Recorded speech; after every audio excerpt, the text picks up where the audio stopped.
Atanasio Belaskoetxeari agur esateko bildu gara hemen. Gazte joan zaigu, 83 urte besterik ez zituen. Orain bilobak hitz batzuk esango ditu.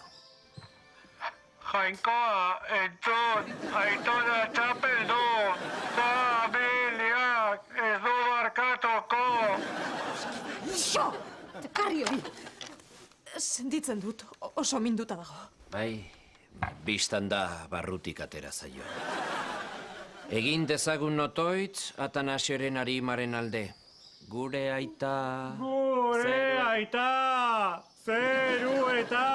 Hobe izango dugu bakoitzak bere baitan otoitz egitea. Une latza da maite ditugunak agurtzea, baina ez egon triste, zeruko erreinuan egongo da dagoeneko. Euskal Arimak, Euskal Herrira! Eta Jesukristo bezala hilen artetik piztuko da. Jotake, berpiztu arte! Nahikoa da, nekatu egin naiz. Alde, zoaz ta utzka itzazu pakean. Ez! Bai! Beti berdin. Zurekin ezin da inora joan. Venga. Nioen moduan, Atanasioren arima betiko pakean dago. Gizon maitatua izan zen Atanasio. Eta hori egin behar dugu guk. Elkar maitatu.